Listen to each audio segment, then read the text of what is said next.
Rohit Kanai, chair, co-leader of the WP.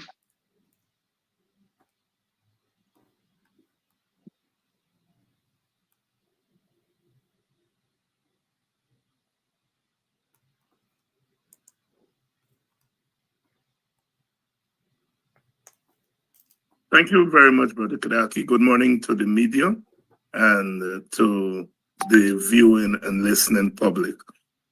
Since President Ali's announcement of its government's intention to give a one-off cash transfer to Guyanese, there has been a flurry of discussion in the public media and within the wider society. WPA is not surprised at this development.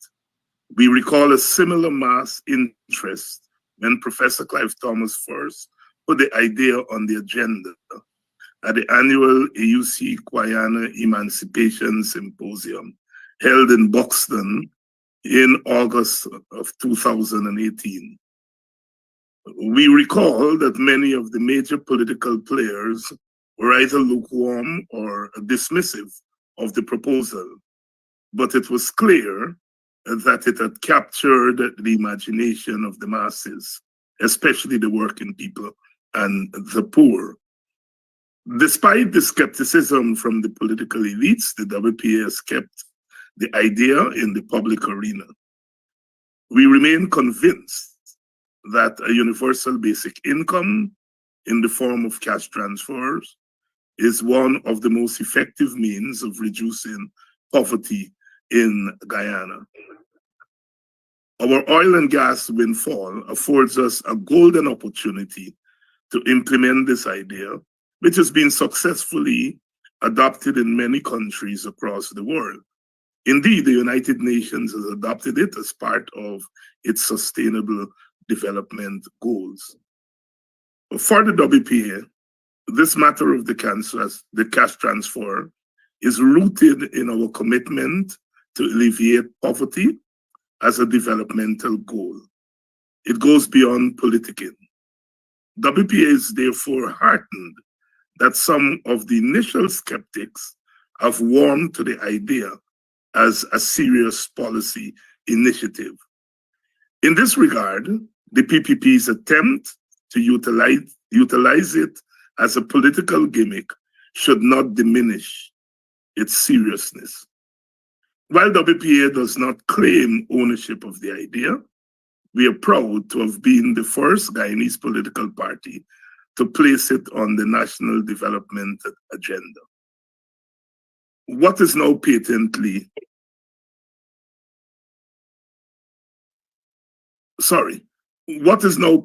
clear is that it is the only area of the oil and gas discourse that the broad masses of Guyanese feel connected to. Attempts by Vice President Jack Dio to claim ownership of the idea should be treated as a form of desperation by a government which has failed to generate any serious policies since taking office in 2020. Further, the president's swift reversal of the initial announcement points to a lack of thought and foresight on the government's part. Had the government heeded the WPA's call for a feasibility study before implementation, it would not have found itself in such an embarrassing situation. Since its initial rollout in 2018, WPA has been updating what we now call the Buxton proposal. We are thankful to Professor Clive Thomas and the WPA's policy committee for the work they have put in this regard. Given the renewed interest, we feel the time has come to again engage the public on the matter, hence this press conference. We hope in the process to give the WPA's take on some of the questions which have been animating the public discourse since the president's initial announcement. End of statement.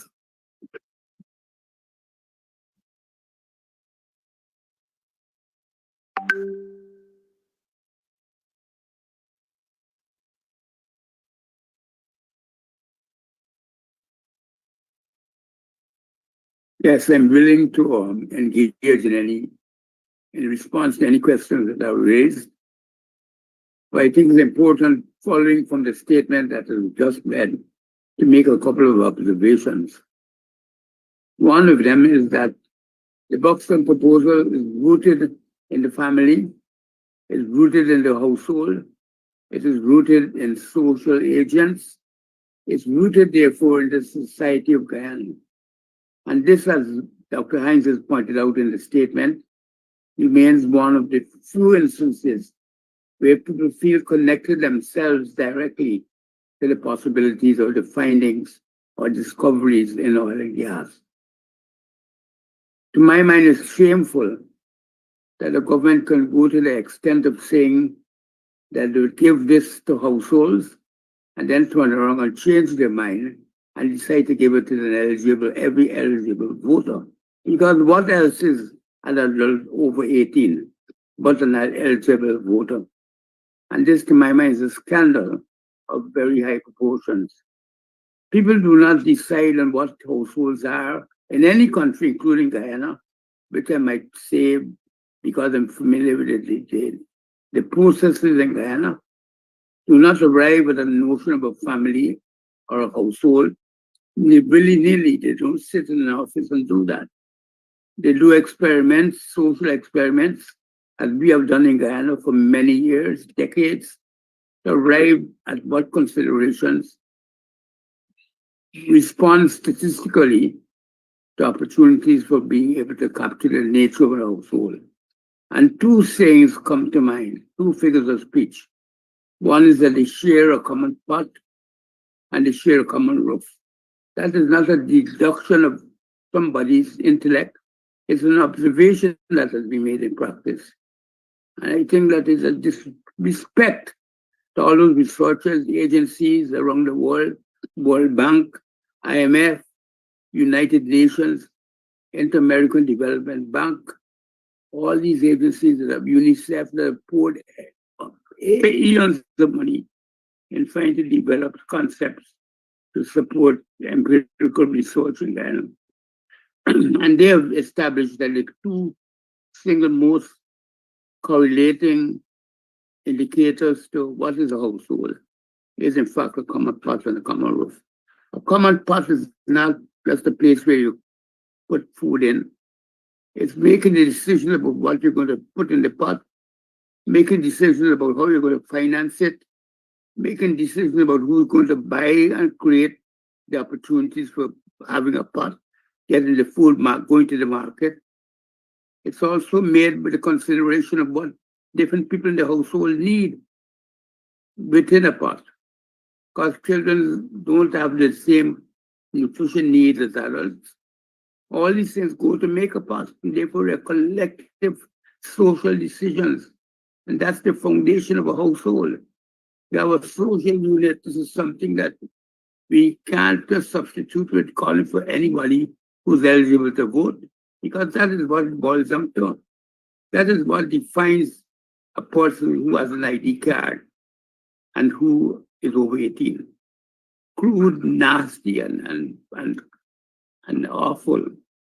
And we should not turn ourselves into that type of person. Similarly, a common roof is not even a house where you might not have a roof. Some people sleep on tarpaulins. Some people sleep in tents. Some people sleep on the bottom house and that's under people's floors. You don't have to have a common roof that is a traditional roof. It's a place that they join in common abode. And this can be established and has been established empirically. It's an insult to the Bureau of Statistics that we should deny them the opportunity of an inventive contribution made to social studies around the world by ignoring it. And it shows the ignorance of the people who make these decisions in Guyana. There are utter callousness and disregard for what is important in developing us and making us better human beings. I therefore want to make that observation here because I know people jumping around saying, well, it's better to give the 2 people that I could get back 200,000. But what about the family that has 4 children?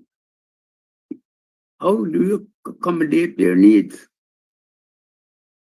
They may even be teenage mothers who have not yet reached the age of 18. All these considerations come to play. And I believe that we should proceed with science-based analysis. And we should therefore rely on the Bureau of Statistics. And I'm very disappointed that that is not the case. I think the other important point that is to be made, that this is a handout. And it is called a handout because it's given under a program that is not worked out in terms of time. There's no guarantee it will be repeated. There's no stated regularity in it. So people can't even use it as a potential burning money. It's not a financial asset they're accumulating. They're getting it once for all a handout. They don't know when it's coming next. This is not a time-bound, serious social executed project. This is a gamble to get what the definition of the recipients of the money are defined as people who vote. And the vote gathering machine, I think that's the shameful part of it. And I therefore take great offense and think the party should take great offense that we should degenerate every single idea in our country to somebody's hustle. Those are the 2 additional points I want to make, but I'm open to any discussion based on what we have sent out to people. We sent an entire copy of the revised version of the last revised version in print of the box of proposal. This was in 2022, last couple of years ago.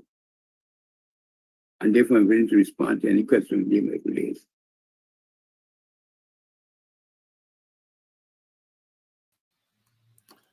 Professor Clive Thomas, good evening.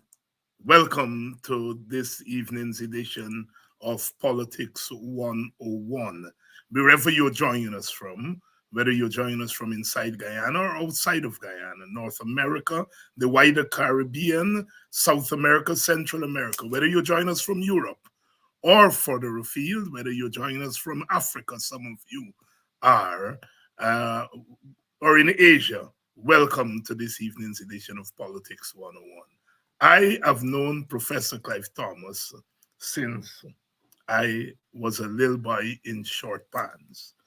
I usually tell the story that when the early WPA would come to Buxton to hold public meetings, Walter Rodney, Clive Thomas, Guyana, Moses Bagwan, Sase Omo, Takuma Ogunse,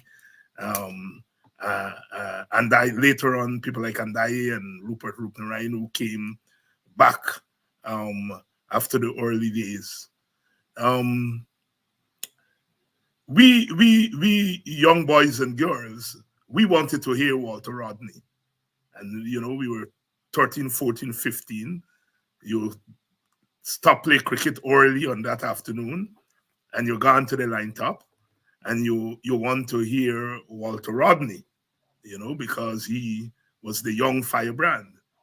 But I observed at that time that the older men, the farmers, the cane farmers, the vegetable farmers would come out early from the back dam. Usually they would come out at 5, 6 o'clock.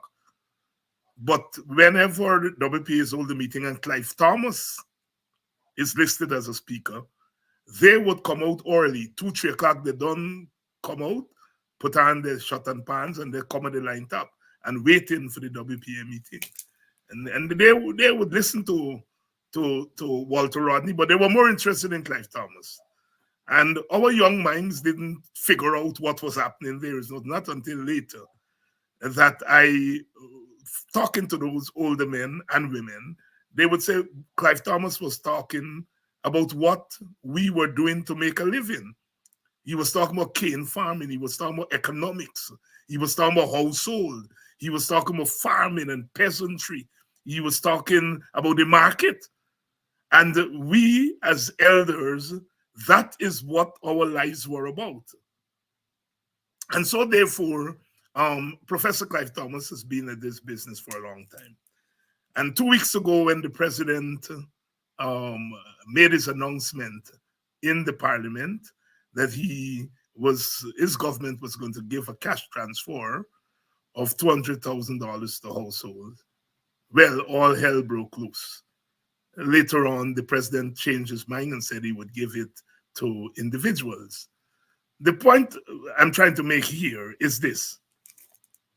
From the time oil and gas was found in Guyana, there have been so many conversations. There has been talk about renewing the contract, revising the contract. There's been talk about the environment, and if there are spills, what could happen. There has been talk about spending money on infrastructure. There has been talk about the Natural Resource Fund, and there have been all kinds of topics. But I challenge anybody, to doubt that the one issue that the broad masses of Guyanese people, whether they're young or old, whether they're Indian, Amerindian, or African, whether they're woman or man, whether they're Portuguese or Chinese, whether they are 10 years old or 20 years old or 60 years old, it is the one issue that has generated interest in the masses. Some people are interested in the contract being renewed. Some people are interested in them and their infrastructure story. Some people are interested in the oil spill and what we'll do to Guyana. Some. But on this issue of the cash transfer, I can tell you, and none of you can doubt, it has generated discussion among Guyanese of all walks of life inside of Guyana and outside of Guyana. What does that tell us? It tells us that it is the cash transfer is the single most important policy initiative that speaks directly to the masses of Guyanese. There's no accident. If those of you could remember when Professor Thomas first made the proposal in Buxton, my home village, in August of 2018, there was non-stop discussion for almost a year. Everybody was weighing in. I remember walking the villages and the towns and moving around, and people shouting, yes, $1 million, $1 million. Over time, you know, the interest waned a little because the powers that be, the political elites on both sides of the divide, never embraced it. And what Ali did was to open up the can of worms again. And if you notice, everybody and their sister-in-law, their mother-in-law, they're talking about cash transfers. It is the single most important issue around oil and gas that catches the attention of the Guyanese people. WPA doesn't claim ownership of this idea. What we do claim is that we are the first political party in Guyana that put this on the agenda. And where we lead, others followed. Others followed. That happens. We have followed other parties in terms of their ideas, and they followed us. The cash transfer in Guyana is the brainchild of Professor Clive Yolanda Thomas, C.Y. Thomas. Let's get that on the table. And no attempt to deny him that credit will pass. And so therefore, we waited for all and sundry. If they take on whether they think it should go to individual or household or how they think and how much, and then Professor Clive Thomas speaks. This morning, as you heard there from that clip, the WPA held a press conference and Professor Clive Thomas spoke. And people were saying, when Ali went to Parliament and announced he going to give the cash grant, that was a game changer. No, that wasn't a game changer because President Ali didn't know what he was talking about. He still doesn't know. That is why they're in the doo-doo that they're in. When you listen to Professor Clive Thomas there, he knows what he's talking about. He knows what's a household. He knows what's an individual. This has been his life's work. He's been doing this since Noah was a scout in short pants. Good evening. Please share the link. And so we had a press conference this morning and Professor Thomas was able to shed some light. And we hope that he has been able to clarify a lot of the doubts. Now, we understand that as workers, as ordinary people, there are things that we instinctively respond to. And so when Ali said he was giving it to households, there was a big debate. Should it be households or individuals? He then changed his mind and said he will give it to individuals. People like myself held on to the household, but said, well, perhaps we can do a hybrid of household and individuals. Today, Clive Thomas has spoken. And what is clear is, first of all, what the amount that they are given, whether it is household or individuals, is way below what Guyanese deserve, given the amount that we're earning now and given the oil reserves that we have. Exxon says it's 11 billion barrels. The government of Guyana says it's 24 billion barrels. WPA says it's 28 to 30 billion barrels. And so our calculations are based on what we're getting now. This year we're getting almost 600 billion Guyana dollars from oil. And that we are sitting, as I'm saying, on 28 billion barrels in reserve to 30 billion. And so therefore, 100,000 or 200,000 is a pittance. That's the first thing we want to lay out. And the second thing is, what is the method you're using? Individuals or households? The WPA put on the table households. And clearly, Clive Thomas, who was speaking on our behalf, knew what he was saying when he said households. Not what Professor Thomas says. He says an individual 18 years and over is a voter. Is a voter. An individual 18 years and over with a passport and an ID is a voter.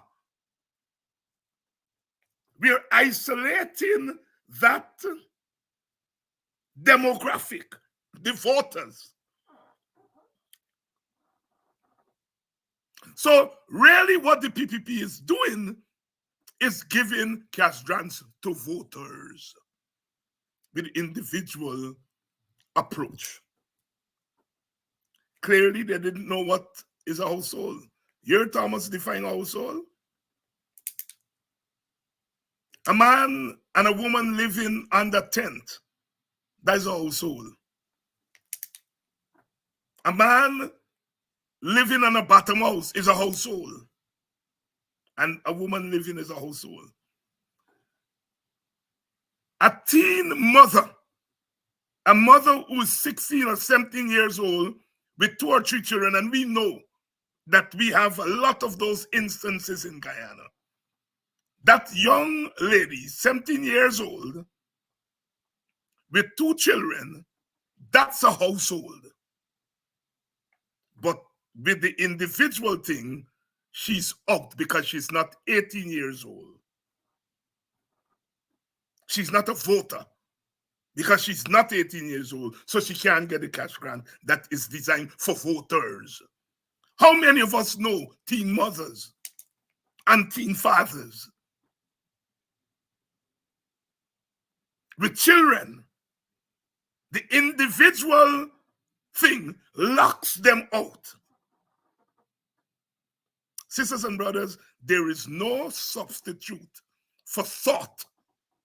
For thought. Some people are good implementers, meaning that other people do the thinking, do the thought, do the research, and then the others are very good at implementing. But you have to have the idea, the thought, the vision. When I heard Professor Thomas give that definition today and said 18 years and over is you're giving it to voters. It's a targeted cash transfer. It's not universal. It's targeted to voters because you're leaving out households that are headed by people who are not 18 years old. Now, I understand, and we understand, why a lot of us felt, a lot of you felt, that the individual things would be better. But that's where people like Clive Thomas come in, because they have thought this thing through. And they've realized that the individual approach would exclude a lot of people. And whereas the cash transfer is meant to include everybody, especially the poor, including those who are heading households who are not 18 years old. There is no substitute for thought, for knowledge. That proposals must be knowledge-based. Good evening and welcome to Politics 101. We are doing it tonight. We are doing it tonight because we have to clarify things. They say the WPA is the intellectual party. Sometimes they say that to cuss us. But tonight we're going to claim that mantle because I think there are things that only people like Clive Thomas can clarify for us. Not many of us would have thought. All of us know some 17-year-old, 16-year-old that got children. All of us know that. But because we are not the ones who are thinking through the idea, when we say we're going for the individual thing, we are thinking about ourselves. We are not necessarily thinking about that teenage mother with 2 or 3 children, and that we are leaving that family out. Not just leaving the teenage mother out, but leaving her children out. She and her 2 children are left out of the distribution of this handout because it's not a cash transfer, it's a handout. They're left out because we are thinking that as individuals, we're going to benefit. And we're not seeing, because a lot of people who were saying they prefer the individual thing, they were thinking the 200,000 going to be for individual, and they slash is 200,000. Good evening, welcome to Politics 101. It is the place to be. With me tonight is Brother Takuma Ogunse, co-leader of the WPA and longtime political activist, who probably knows Clive Thomas, certainly knows Clive Thomas better than me, and knows Clive Thomas better than most of us, and who has been thinking about this thing, because that's what we in the WPA, we have been thinking this thing through. challenges are there when you're implementing any policy. There are challenges. And sometimes we look for the easy way out. We look to include 5 people and not realizing in trying to include 5 people, we're excluding 500.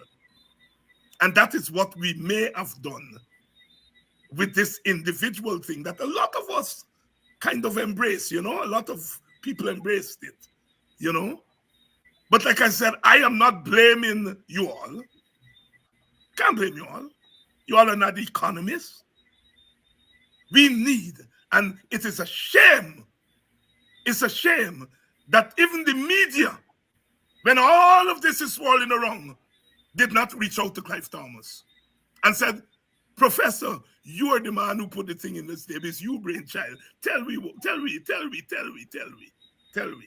But anyhow, we are moving on, and WPA is going nowhere because God forbid if we were to fall up and say no more WPA.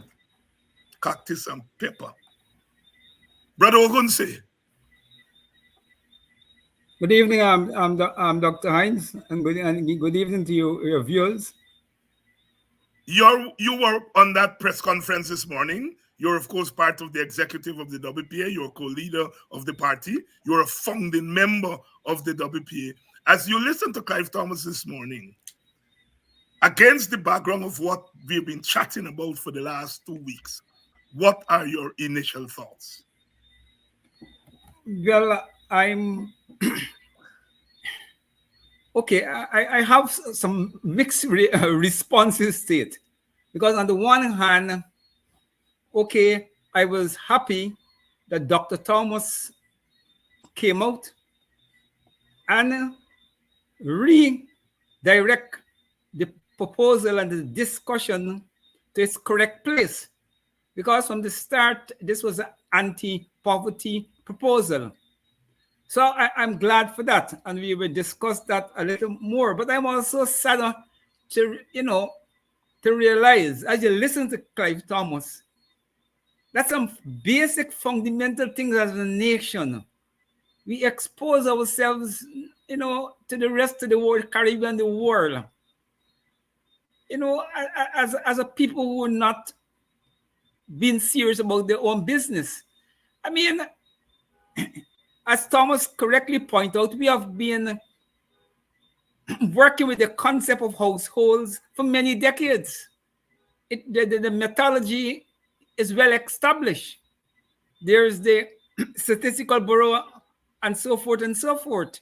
And these are international concepts that have been financed by all kinds of international agencies that Guyana benefit from in carrying out this survey. And your government, it is one thing for the population. The ordinary person may not, and is not expected to always be up to date on these things. But your government, when your government is responding and implementing a proposal, one expect that government would first respect itself as a government, respect the nation and the national institutions, and to engage, the discussion in a professional way.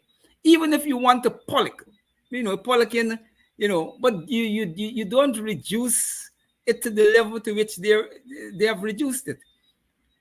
You wake up one morning, you say you're going to give cash transfer 200,000 to Guyanese households. Okay, it was part of the national discourse for the last 6 years. You come around that you're going to give it as a one-off payment, but you're going to give it to households. And this is why I said I was divided. I listened to Clive, so this morning I was also divided, because we, on our program, had we had said, look,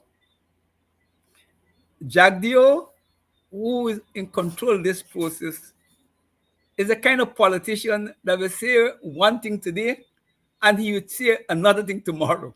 And honestly, I didn't expect him to change so quickly. And then I apply a kind of cynical approach to it. I said, probably is David and the program, WPA program, that beat him down by pointing out this is a WPA CY Thomas proposal, that he decided, all right, since you are saying it's your proposal, I'm going to jump to the PNC man proposal. I play y'all. Okay, and you fight now whether I following the WPA proposal or for the PNC proposal. I mean, that was part of my my initial response, but then one got to get a little more serious. And then you realize that what you're dealing with is clear attempt by the government to take advantage of the poverty in the society in order to win votes for the elections. And Dr. Thomas is very clinical, and I haven't seen him in that mood for a long time. I mean, he's coming out of an illness, so he's not in 100% best of physical strength and so forth. But if you listen to him and you know Clive, okay, there was a genuine bitterness there and great disappointment and sadness to be a Guyanese faced with the behavior of this government. That every important transformative idea that could really push Guyana forward and to help to move the living standards and the conditions of people and to lift the profile of the country as a serious country trying to deal with challenges from colonialism and slavery. The PPP government and company reduce everything to getting a vote. So they reduce, and they're taking the national purse to buy votes, and then they tell us we are engaging in building democracy, and they want you to behave and enhance what they're doing in the country as part of some democratic process. You know, and that is why I listened to Clive. I had these divided emotions. Divided emotions, indeed. A government that is taking timely things that have been defined and settled, and really making a mess of it. And the thing is that they're taking advantage of the poverty of the people, but they're also taking advantage of the fact that the people, ordinary Guyanese, the regular man, woman, young person, is going about his or her daily life, trying to stay alive, trying to survive, and is not going to read an economics book to figure out what is an household. But they know what an household is because they are part of households. You know, and rather than opening up a possibility for them to insert themselves into this thing called household, what you do is that you give the household a bad name and say the household is confusing and the household is this. And so in a sense, what you're doing is depriving your people from linking their own experience because they live in households. They live in households. Even if you're an individual man, a bachelor, you still got your child mother, you still got your girlfriend, you still got, we are a nation of households. You get your mother, you get your goddaughter, we are a nation of households. And so with one fell swoop, what this government has done is in a sense begin to give households a bad name. Rather than say, when people raise the cry and say, look, if we go with households, you're going to exclude me because they got 6 adults in this house here, and we're gonna get $100,000. Instead of saying, no. You have 6 adults under that roof, but you have 6 households there. Because if each person or each group of persons, let's say, you have 6 adults, 3 families, but you have a 3 household, there's 4 households. Instead of doing that, you then say, household is not important. And so begin to poison your people against their own reality. Because, like I said, our reality is a household reality. And so this is the dangerousness of this government in creating a kind of society that becomes spineless, that becomes the hustling. You know, I said on this program, but Ogunse last week, that this government is busy turning Black people and Amerindian people into hustlers, low-class hustlers, and turning Indian people into a kind of middle-class hustlers. But more than that, turning Indian people into a group of people who are condoning that, to see the pain of other groups and to curse those groups when they're crying out for their pain. They're condoning them to say, you may be poor, but you're better than Amerindians and you're better than Africa. It's a dangerous development in the history of our country. Takumo Ogunse, your thoughts? Yeah, you're quite correct. And it is, we all know as political people that the racial contradiction is a consequence of slavery, indention, colonialism. And we know it is the technique used by the white people of divide and rule. But one expects that independence and nation building is an opportunity for us to reverse that kind of behavior. And this government is the only government since independence that have deliberately, willfully, adopt in the most negative way the use of divide and rule and the use of aggravating racial relations in the country. Rather than setting the stage for racial healing, they are setting the stage for racial explosion. And they're using the oil money in these recent times to accelerate, that process. And, the country really, for the first time, I think both Jagom Burnham and all of the national leaders who have passed must be turning in their grave. None of our leaders were perfect leaders and perfect politicians, but I can't remember having a sense that any of the past leaders were so degenerate. And this present degeneration,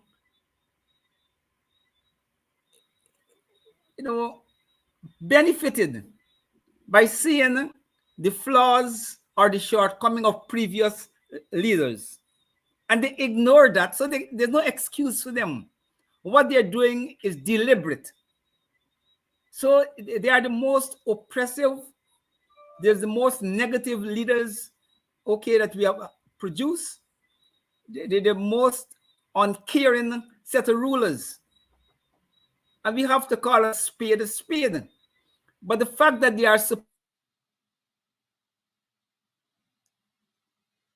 problem, and and this is why it is important for us as WP and as part of the political opposition, while we fight them, we try to fight in a way that could narrow the negative consequences of a racial configuration. I don't know we could control it, because these things are not things that in the hands of the opposition willy-nilly. These things got their own life. And when a government behaves in a certain way, things could happen. But we will have to try our best. But at the same time, we have to appeal to people to recognize what is happening here. They are trying to socialize the country and take advantage of young people to believe that your social survival is based in individualism. Yeah. That the history of human survival is a collective behavior and family and the collective thing. And so I listen to some young people who get caught up with this idea, getting the 200,000 when it was 200,000, and some of them, now it's 100,000. And I ask them, wait, you really would give up, okay, $1 million Guyana dollars every year for a one-off payment of 100,000 or 200,000 Guyana dollars? I mean, you're a young person. Okay, you may say you got a household, but 8 months after you impregnate a young lady, within a year you become now a household. Are you giving up $1 million a year at a time where you know in more economic pressure because you got a wife, family, and children, a child, and you got to pay a house? So it is it's a short-term view that that accepting a one-off 100,000, okay, in any way, is a reflection of any concern, okay, for your interest in any profound way. It is the $1 million continuous, okay, cash transfer, which will guarantee you those who are leaders of household now and those who are leaders of household in the next 8 months or 12 months. Because that's how society works. Some of you may not be household at this month, but next year, right. They'll be household. And we have to keep reminding people that initially this is a proposal to end or to reduce poverty. And that's what you got to keep in mind. That if you're dealing with proposal that will impact your life in such a way to insulate you to some extent from being below the poverty line.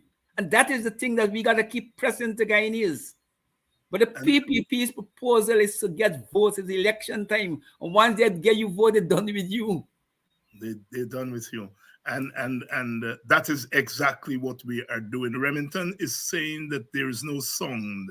You all please tell me, is there no sound or is something is wrong with Remington's system?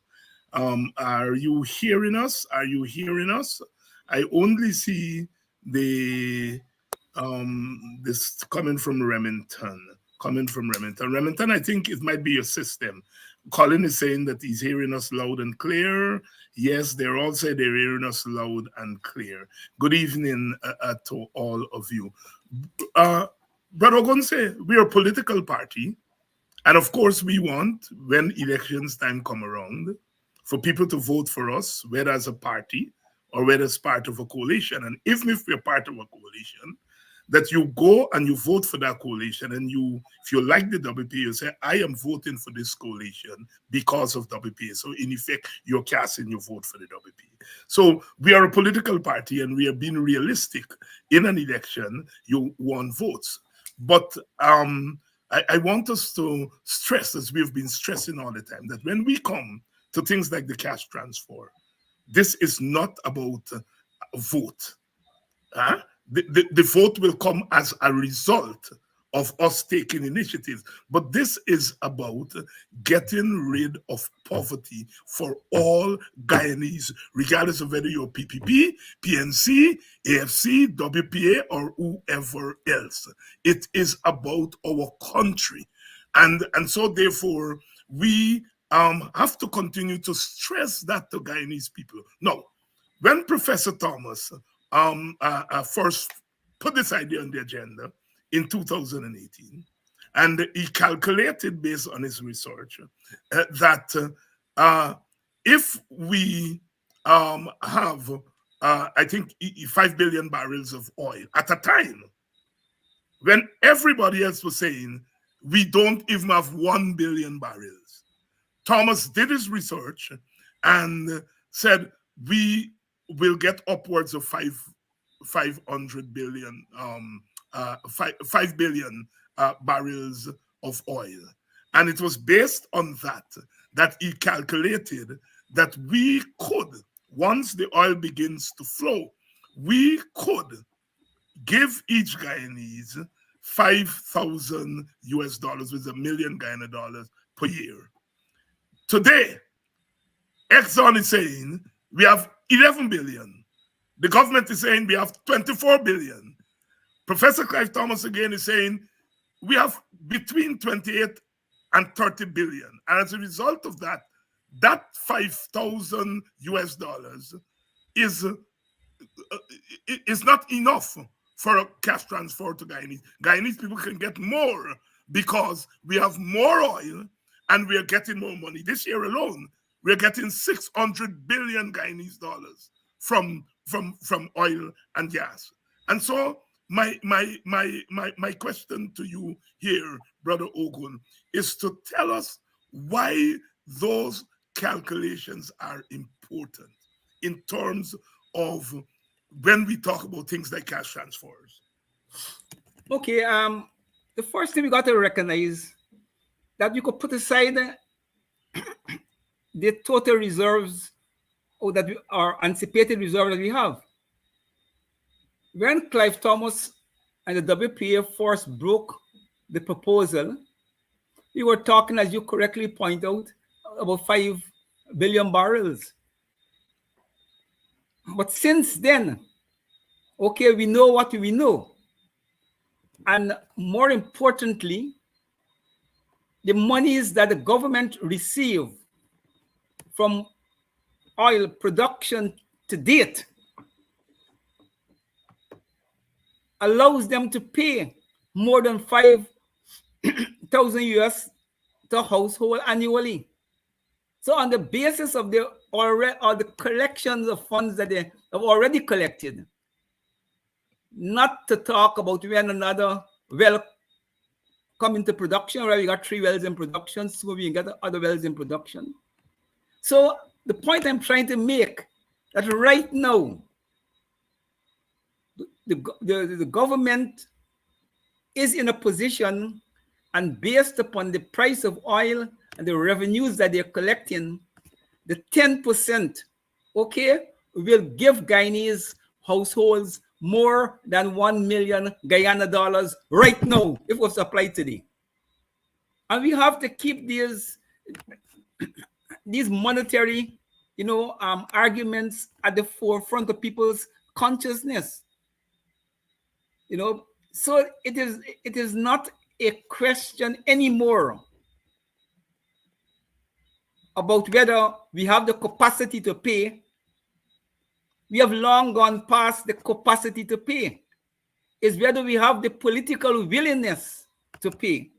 And clearly, the political leadership of the country don't have the willingness to pay the people their own money to deal with poverty. And the people have not reached a point where they're ready to take to the streets to demand the cash transfer. And I'm saying that these numbers are important to help build up the consciousness of the masses, because as we, the WPA, have predicted, and we said it during the 2020 elections when we spoke on our platform, because the APMU AFC had literally banned any discussion of cash transfer on the APMU AFC platform. We as WPA, when we held our own meetings to support the coalition, we made it very clear. We made some clear commitments to Guyanese, and this is important for us as a party. We said, regardless of which party wins the elections, the WPA will continue to be relentless in its fight for the implementation of the cash transfer to Guyanese households. And to date, we have kept our position.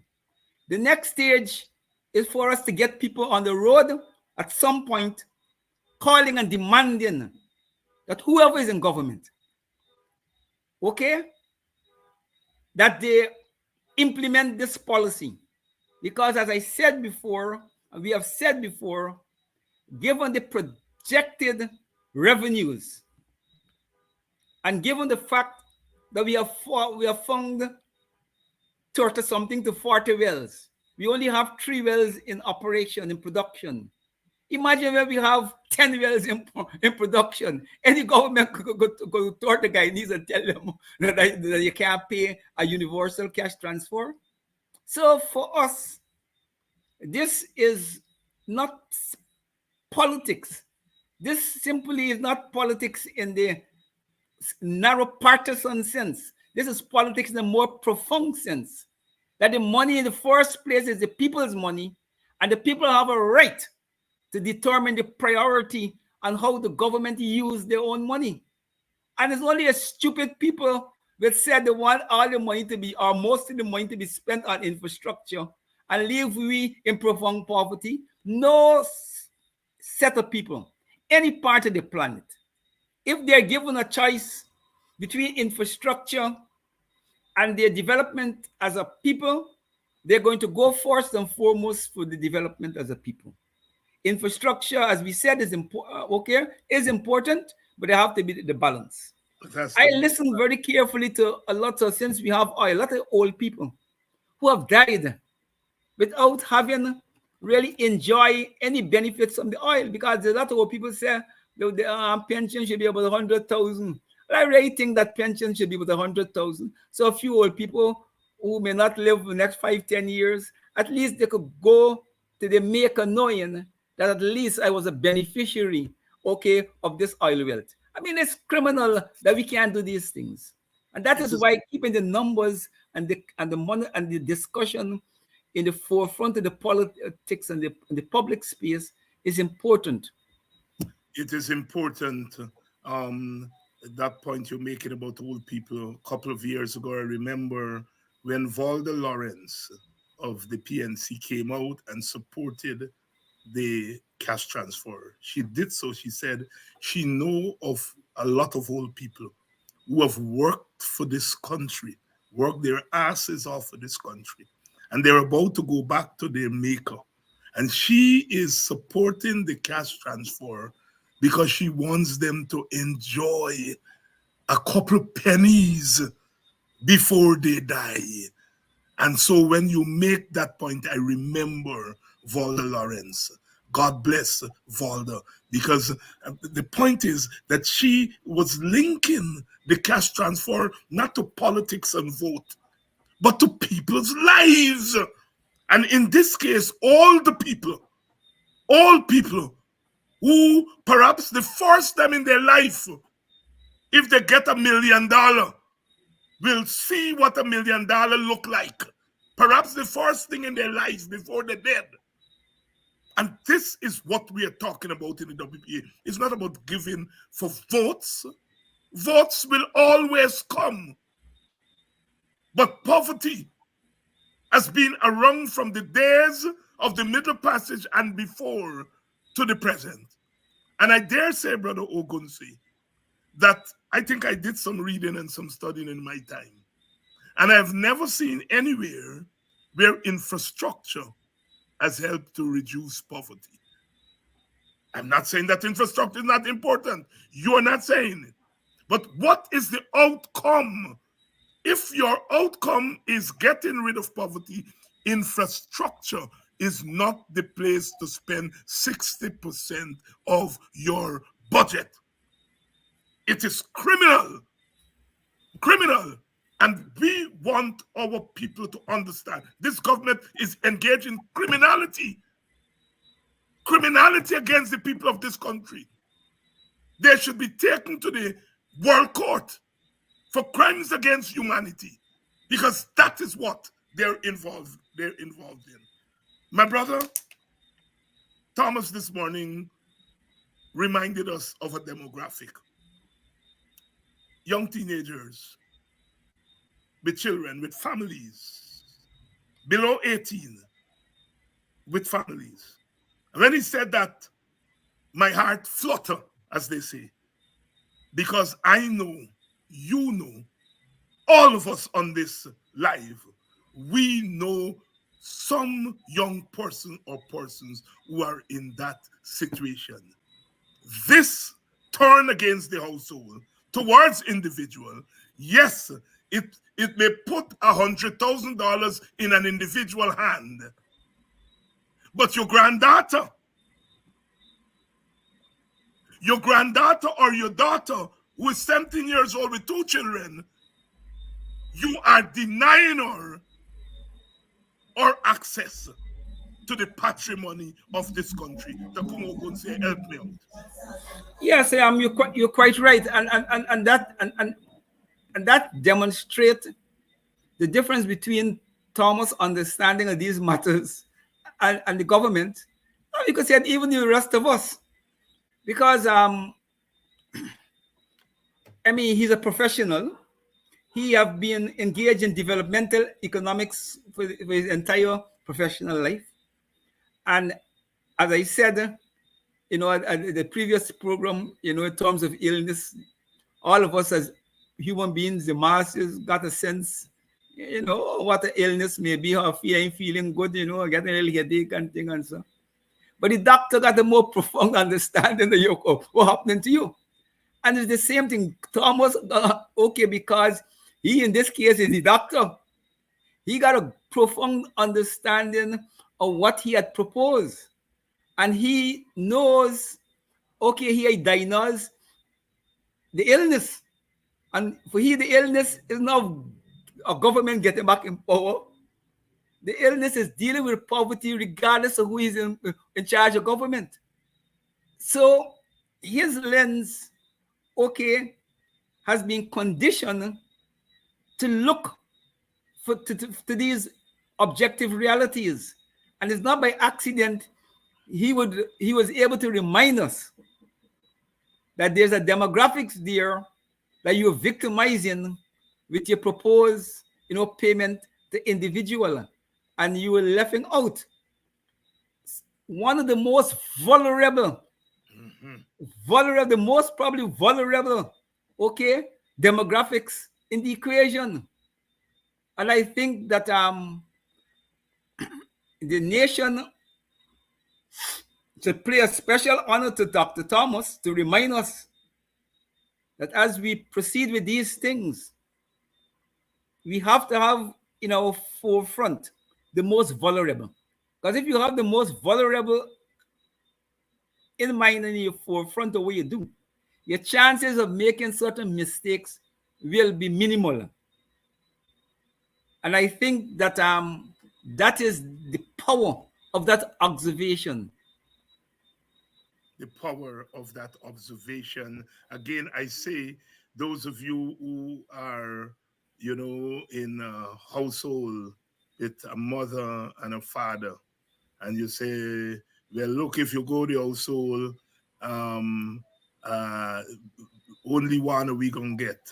You go with individual, two we gonna get. When you go with individual, and each of you get 100,000, but your daughter or your son, your teenage daughter, your son, with 2 children, you get 200,000, but they are denied. They are victimized, as Brother Ogun says. You look after yourself, but they are victimized. Your daughter and your grandchildren, your daughter who's 17 years old with 2 your grand picnic, they get nothing. And all you thinking about is your $100,000 that you get in. Again, I am not cussing our people, because they're not the ones who we send to school to read economics books. They're not the ones who we send to figure out our soul and which one is more thing. All right? It is the government. The government. Even if the government is made up of dunces, you have the capacity to hire people who are not dunces. The statistic bureau people, all the institutions, they're the ones who should tell you, boss, I know you're stupid and you believe that this is the way to go, but policies don't work on stupidness. If you go household, this is who are going to benefit. If you go individuals, these are who will benefit and these are who you will block out. That is why feasibility studies, pilot studies are important, my comrades, my sisters and brothers. That is why it is important. And here we are, bigging ourselves up for getting $100,000 handout, because we feel that the other thing will exclude us. And not thinking that if you go household and you add up what you're going to get from you and your wife and your mother, and add up with what your daughter and your grand picnic they're going to get, taken together, you would be in a better place as a family. This individualistic thing has to stop. The PPP is doing Guyana a bad, bad, bad number that it will take decades for us to fix. When the PPP is done with black people, they will cut their mother-in-law throat for $40,000. They will shoot their brother for $40,000. That is what the PPP is aiming at. Look at what they do to Brutus. Look at what they do to Brutus. Get the Brutuses of this world licking down, shooting people at Golden Grove. Not Brutus himself, but he's part of the force, the top level of the force. When they're shooting people at Linden, shooting people at Moko, shooting people at Golden Grove, the Brutuses of this world said nothing. Because they want a big fat bank account with $500 million. And now, the PPP hold on for the $500 million. And about to throw him in jail for the rest of his life. Who we going to turn to? I am telling you all, when you all see the Brutus, skin are you beat up on them. Skin are you beat up on them. Do not accept the Brutuses of this world back into our communities. They're poisonous because they're prepared to sell us down the line to kill us for $500 million in their bank account. Not forgetting that this PPP is not about love. PPP don't love them. They're using them. Using them. And when the PPP back to the wall, they throw them to the wolves. We must not accept the Brutuses of this world back into our community. Let it go to hell, because that's what they deserve. And so we are at a critical point. When they finish with us, if they continue at this rate, they will corrupt the entire black Amerindian communities and Indian communities, because they're corrupting Indians in a different way, but corrupting them nevertheless. They're socializing an Indian community to watch their black brothers and sisters getting beat up, shoot down, the house broke down, and don't feel. They're creating an unfeeling Indian community. And they're creating a corrupt black community. And when they're finished with our country, if we allow them, it will take us decades to fix back this country. It will take us decades to fix back this country. That is why we have to stop it. No. We have to stop it now. Brother Ogunse, talk to me. Yes, I quite agree with you, because there comes a point in time, in the life of a country that you have to make up your mind. Are we going to continue on a path that we know where it would lead us? And that path is guaranteed to lead us to destruction. And if we believe as patriots that the country deserves better, then we have a moral and political duty to do what is necessary to force the country to address this problem once and for all. And I think there is where we reach with this government. We have to call a spade, and to say we cannot allow this government to continue the way it is behaving, and in the context of the oil money, in the context of the kind of racial relations and environment they are creating, in the kind of political, governance that they are creating, which is sheer dictatorship, that we have to stop them and stop them now. Now, the elections is a good way to stop them, but you see, the problem we have with elections is that once you agree to them and the people of rig them or to somehow they have to get past you by one vote, you're morally expected to live with the results, and you put yourself in a bad position. Okay, except you say we're participating in these elections, is we're going to take all the elections under duress. On the duress, on win or lose, we want shared governance. Yes, yeah, win or lose. That's the point. I mean, we don't want our viewers and our supporters to get the impression we're anti-election. No. We are for election, but we are saying here are the strengths of elections, here are the weaknesses of election in our situation. And we have to walk on several feet at the same time. That's the whole thing. Yeah. We cannot put all our eggs in one basket. We have to fight at the polling booth, and we have to fight outside of the polling booth, because this thing is serious. This thing is serious.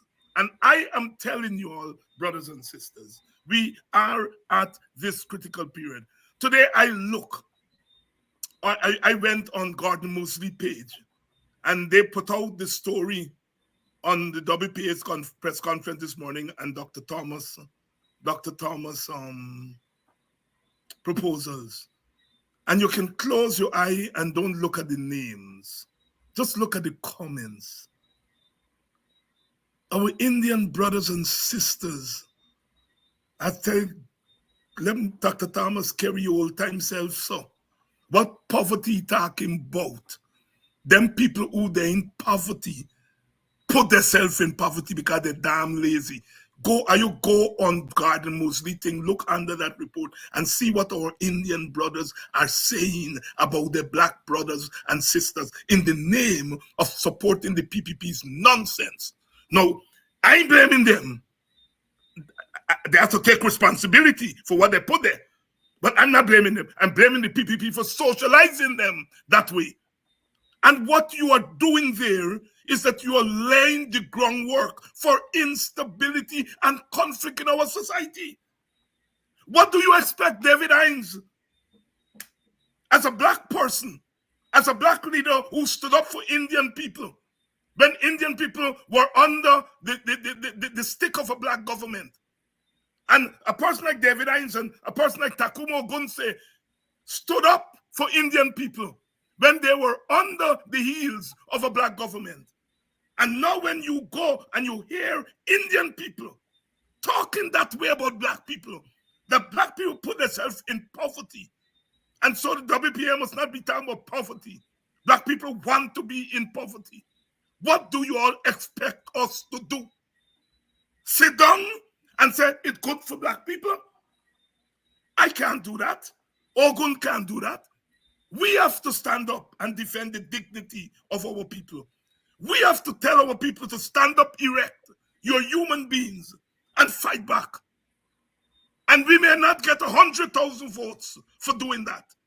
But at the end of the day, when our country sidesteps what the PPP is pushing us in, the country will be indebted to us. And I'm saying that you all Guyanese people, you all have to reward people who stand up for you all. That is a part of our political culture. Oh, David Hinds is a lovely chap. Ogunse, like we're saying, you all are radicals. But when it's come to put that X, you all find a reason not to do it. Well, I'm saying you all got to start changing that. You all got to start changing that. You all have to start rewarding people who stand up and put their bodies as a barricade for people walking on you all and want to kill you all physically, economically, and politically in this country. We are at a testing time in our history. And we have to begin We have to begin to make changes to the way we see politics. Takumo Gunse, meat and bread for you. Yes, and as I keep saying, you know, some people have approached me and say, Ogun, why you always keep mentioning that you're 72 and you know, they're in this thing for long? You know, politics, people don't want to, you know, mention the age. Politicians even want to dress up with tie and suit and look younger than the age and all kinds of things. You know, and they're concerned. And I got to explain to them genuinely. I am not a typical politician who just looking for votes and power for the sake of power. I'm concerned with ordinary poor people like myself. I mean, I grew up in poverty. I work in a market for most of my life, and I see how poor people, you know, struggle. I see how, you know, they have a lot of initiative and ideas, but they can't back it with funds. And I understand in a profound way, you know, what happened to people. And I have been able as a person, you know, to be self-employed, can't get rich, but at the same time, enough to keep my head above the water and give me political independence. I ain't got to worry about, you know, no government and go tell me I can't go, don't go to work and so on, so and so. And I try to explain to them that, look, I'm trying to get to the national conscience that this problem that we're postponing, we have been dealing with it for over 70 years. And we have to realize that things mature. Just like how I get old, things, you know, this problem is getting old and it's going to collapse at some point. And when it collapses, what we don't want, okay, is endless and reckless consequences. And politics is to manage crisis. If we are political people who committed to politics, we have a moral responsibility because we understand where this will lead us. And we have to do what is in our power, okay, to manage it. And I've been saying to African people, and the WP have been saying to the nation, that we will reach a point where we have to put an end to this behavior. And I'm telling you, you only got probably a year. After the year, what happened? Be outside the control.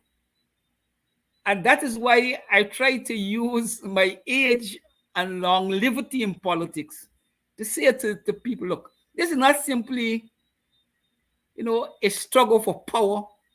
And Ogunse and WP is simply hustling for power.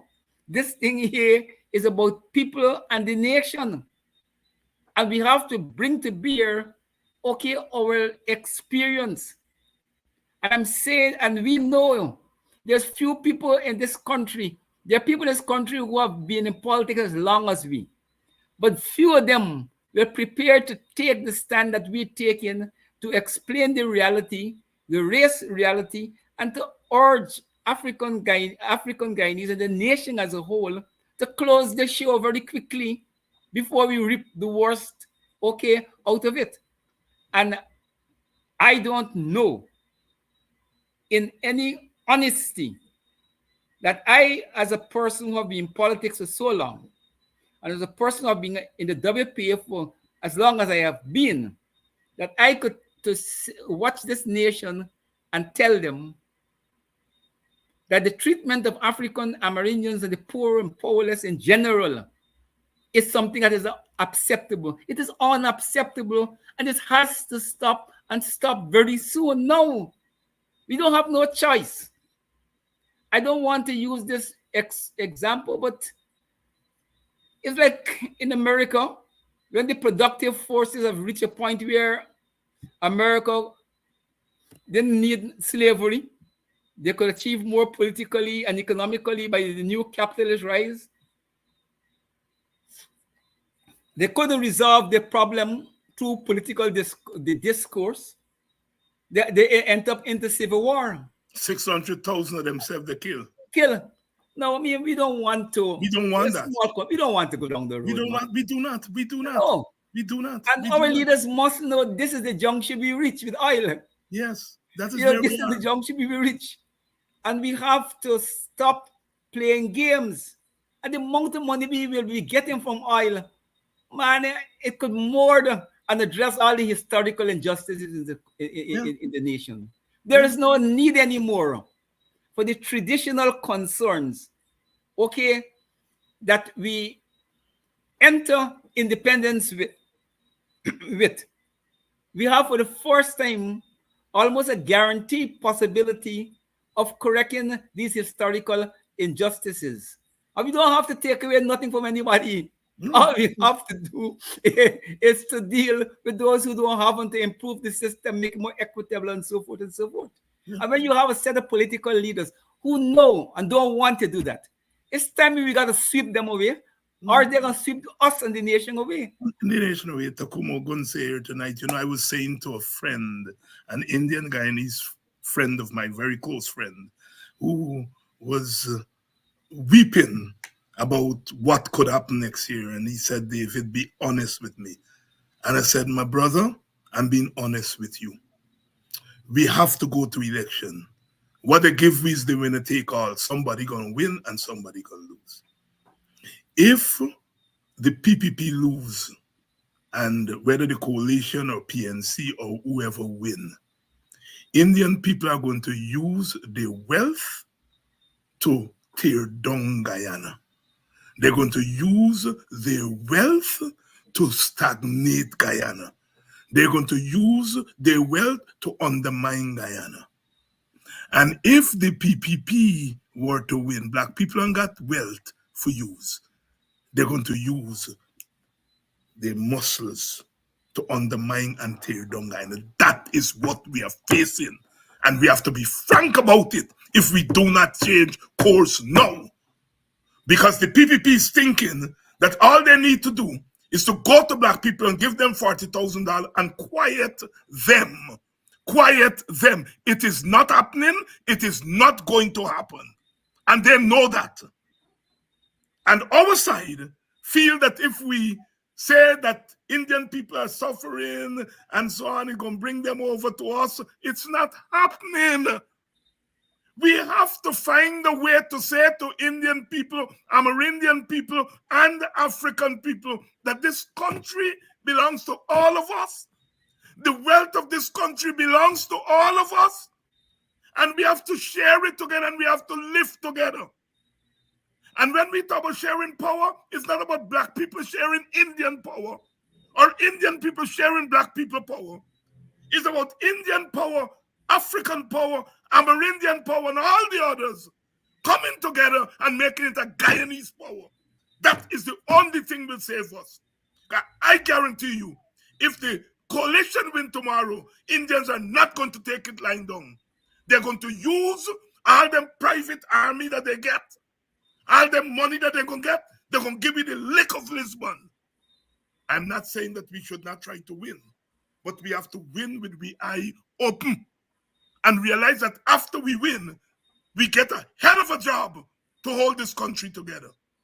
And if the PPP win, God forbid, that is where Jack Dio is leading our country. And I will be a fool to sit there and to tell you don't fight, because if you fight, we might end up in violence. I have to tell you all, violence is not the answer.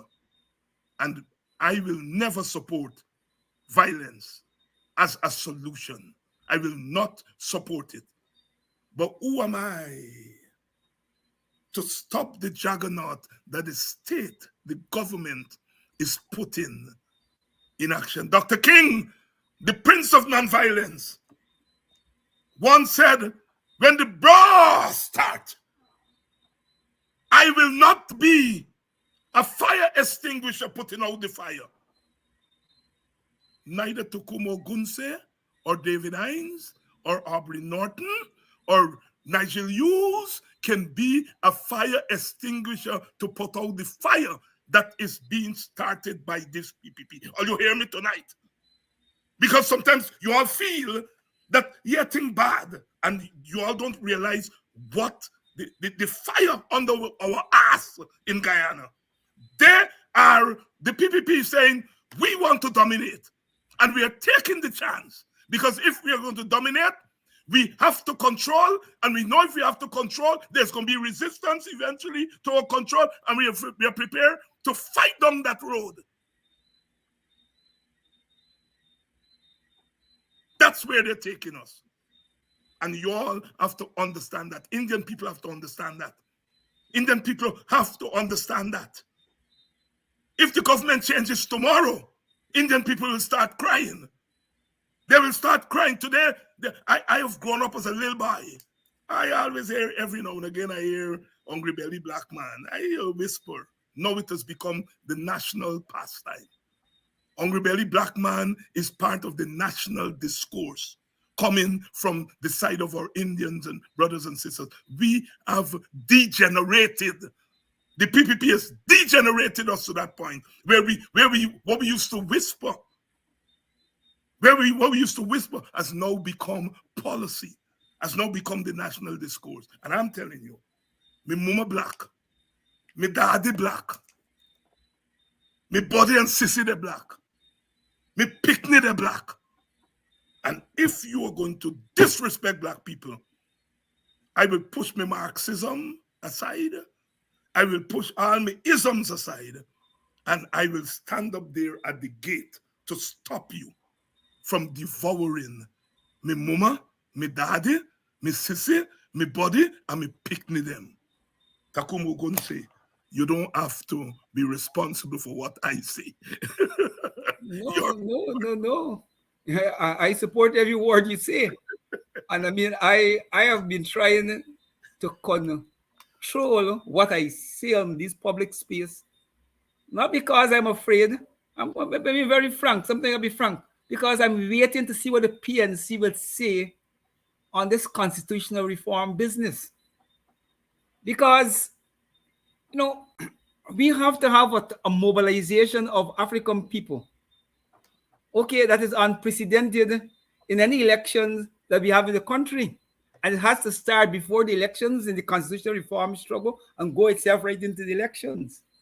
But to shape that mobilization, you have to get a clear end game. I will be comfortable if the PNC come out and say, look, we're fighting, we're going to take all elections, but we're saying win or lose, we have to move to share government immediately. It might sound wayward, but in politics, you have to say what is it you want, you know. And when you say what is it you want, it becomes easy, okay, for allies and supporters, you know, to help you. And I know if tomorrow the PNC clarify this matter on governance, we could begin in a few weeks change this reality that we face with. But you hang strong on where the PNC stand on this. We know where the PPP stand on the governance and one-party domination. But you also want to know where the PNC stand on the very question, because you can't separate the two. And this is seriousness, because if they want to go in another way and take all the elections without committing to share governance, win or lose, then what they're doing is actually supporting the PPP dominance line of march and creating the very conditions to African people that we are trying to fight against, you know. So it is important that we say these things. But at the end of the day, whatever the PNC decide, they have a right to decide. There's a political party. But as WPA, we have to be careful that we stand with African people, regardless of what the PNC do, and regardless of whether we go into the elections as a coalition or separately. We have to be a bulwark in defense of African interests, and in so doing, we're defending Guyanese interests. We have to be clear about that. And that got to be an unwavering commitment we give to the African community and the nation, that the WPA, regardless of how the politics play, would be a bulwark in defense of African dignity, African survival, and fairness and equity in this country. Fairness and equity in this country. But Dr. Kumo Ogunse, co-leader of the Working People's Alliance, tonight we've been discussing politics and economics in Guyana. Of course, we give you our perspective. Our end game is our nation. Our end game is the safety of our people, all of our people, all races, all classes in this society. We cannot afford to exclude everyone, any one group here in this country.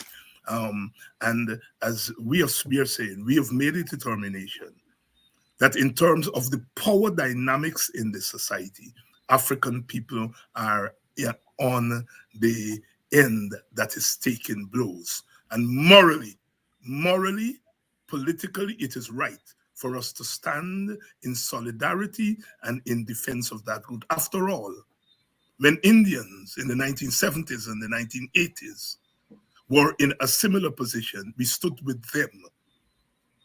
You're looking at two men here tonight who combined spent over 6 years in jail fighting against a black government. Today they call us racists. Racists don't fight against their own. Racists uplift their own, whether they're wrong or right. Ask Jack Dio and Irfan Ali if they ever spend 1 hour in jail. Ask them. Ask them. Nobody wants to go to jail, but part of when you fight, you expect that your life and your liberty would be on the line. And we here, Takumo Ogunse and David Hines, we are the living example. When an African government was in power and an Indian population felt that that African government was discriminating against them and oppressing them, we stood with them. Because we know in standing with them, we are standing with our own. We know that in standing with Indians, we knew then, standing with Indians meant also standing with what is good for Black people and what is good for Amerindian people. And we are yet to see now this government is doing 10 times worse, 20 times worse, 100 times worse than what Burnham did. And Indian brothers and sisters with voices like ours are cheerleading this government, refusing to feel the pain of African people. They go and they must see the comments where their supporters are calling Black people dogs and hungry belly and so on. And they say nothing about it. In the end, what they do is through their policies try to prove that Black people are less than human beings. Who in their right senses would feel that in 2024, a country with billions and billions of dollars, that you can go to a community of Black people and give them $40,000, dress them up with red jerseys and carry them to a PYO conference and call that. My God, I've studied slavery. I've studied slavery. And that is slavery. That is slavery. And I'm not going to stop telling Black people that. That is slavery. And we beat slavery. And we must beat this. We beat slavery. And we must beat this modern day slavery. But we have to commit ourselves to doing it. We have to commit ourselves to doing it. We have to commit ourselves to doing it. Brother Takumo Ogunse, your closing thoughts. We in the WPA are grateful that we have Professor Thomas in our ranks, and more particularly as it relates to the cash transfer discussion, we have been able to revisit it to its correct place as an important anti-poverty tool. And I'm very hopeful that we will eventually win this proposal so it could benefit all Guyanese households. And I think that that is a commitment we have to constantly remind the nation of, that this thing is about giving Guyanese households an annual predictable sum of money. And Clive Thomas argued how it could be used, as an investment instrument. You could borrow on the basis of it. It's predictable income. It's not a one-off thing and you never know whenever you won't get it.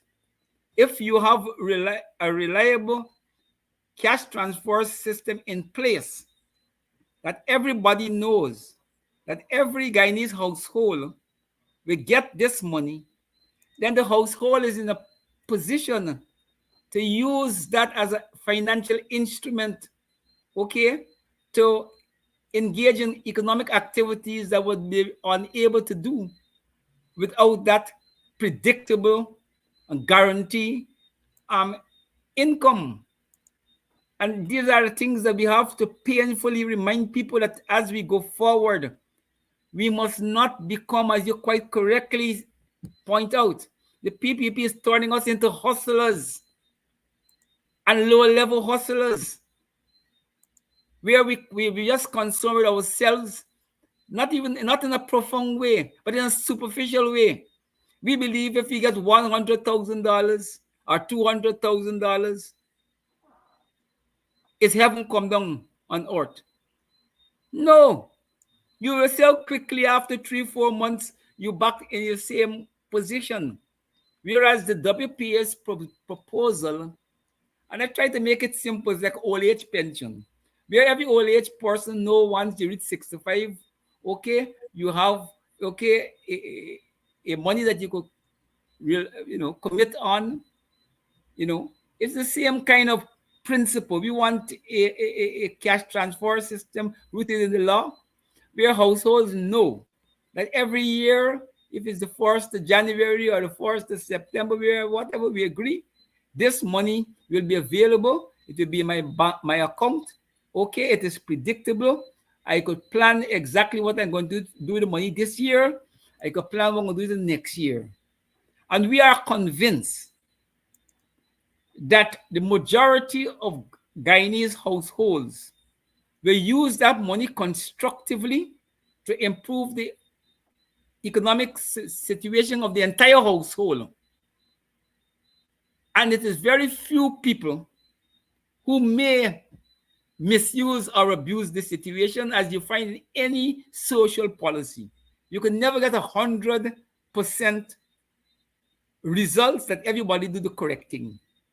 And you have to fight with those who are not doing what you expect, and there must be some reason, and the social scientists and the psychiatrists and the other people who have to come in, welfare people, will have to come into play.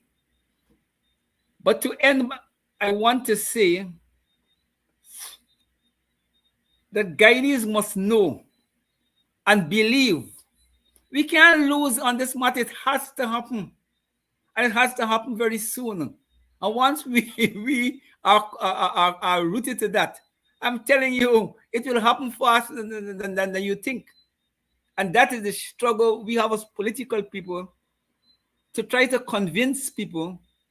What might look like an impossibility, because I hear some people saying, man, while I agree on the $1 million, this $100,000, we sure it will come, but but we ain't too sure whether the cash transport is going to be agreed upon.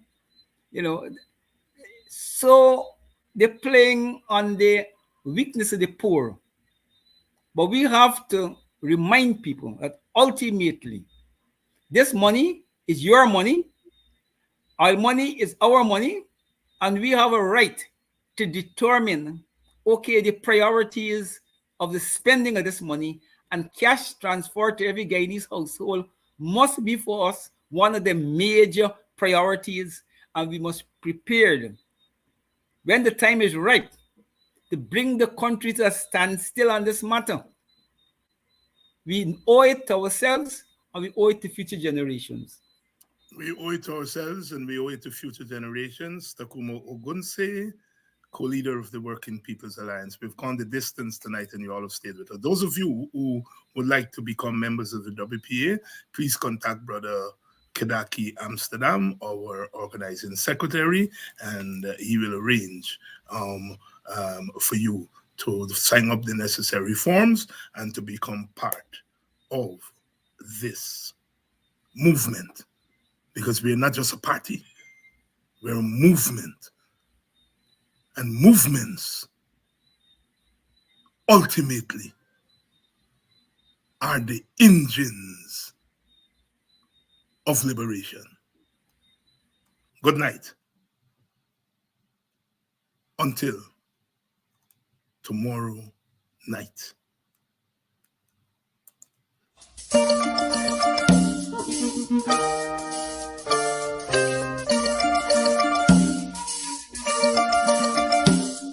When we speak of civil liberties and civil rights, people are beginning to understand that the most fundamental of these is the right to work in our society. And what is occurring in Guyana is that the government is making political capital out of the indefensible position of one who is either unemployed or is very close to the line of being unemployed. I want to say to you all, in no uncertain terms, that this government is disrespectful to black people. And if people disrespect you, you have a right to disrespect them.